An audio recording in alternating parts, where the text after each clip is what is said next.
Hello, my name is Leanne and I'm a speech and language therapist, and I'm going to talk about how we can help to develop children's use of eye contact and also how we can help children to request more. So first of all, I would like to say eye contact is a really important skill. It's a really important social communication skill.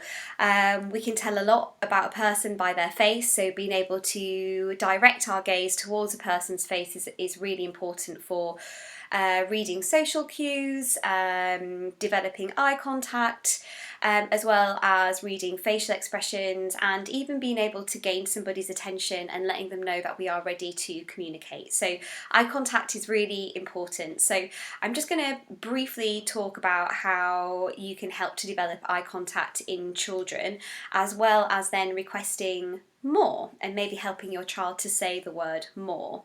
So I'm just going to model to you a Makaton sign for more. So you kind of hold your fist out like this, and you put your hand on top. So you would say more, more.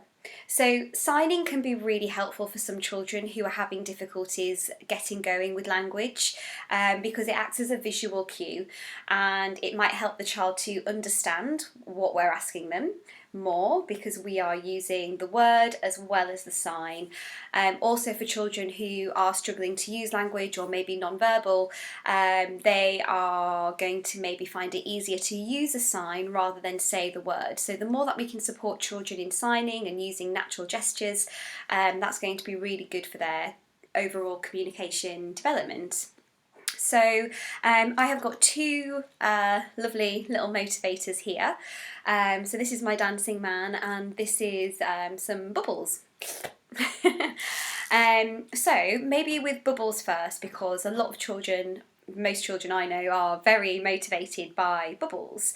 So if I was working with a child and my aim was for them to give me eye contact and to request more, I would be doing it in this kind of a way. So firstly, I wouldn't just be holding the bubbles over here or have them on the table. What I'd really want to be doing is holding the motivating item towards my face. So for some children who have social communication difficulties, they're often more interested in objects than what they are the person. So a child might be really fixated just on the bubbles but not so interested in the person who's actually going to be blowing them. So to help that child develop their eye contact, I'd be wanting to hold the bubbles to my face, so then if that child is looking at the ice cream, I can help direct their gaze to my face so I can hopefully make eye contact with them. So then once I've established eye contact, it might just be brief, that's okay. I'd then be opening, and then again, I would probably do something like a ready, steady, and I would really pause on the go until the child looked at me to give me the indication, to make a communication, to make a request that they want more, they want that bubble. So just again, I would be holding it to my face, I'd be getting the stick out and I would be going ready, steady, you looked, go, and then I would blow the bubbles. Okay, so really pausing on go and waiting for the child to look at you, and you've already helped them establish that eye contact because you're holding the motivating item to your face. Similarly, if you're wanting a child to think about how to make a request for more, what we can do is after we've blown the bubbles, so we've blown the bubbles, yeah, the kids are loving it, they're popping them, they're having a great time, all the bubbles have gone, rather than just blowing some more for them, wait for them again to try and establish eye contact and then be like, oh, more, you want more bubbles, okay, more bubbles, good looking.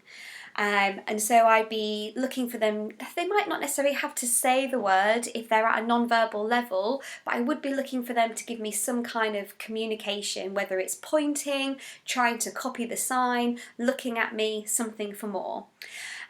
Similarly, say with this little dancing man, or any kind of wind-up toy, or anything that's kind of motivating, I'd wind it up, wind it, wind it, wind it. Oh, dancing! Oh, he's dancing.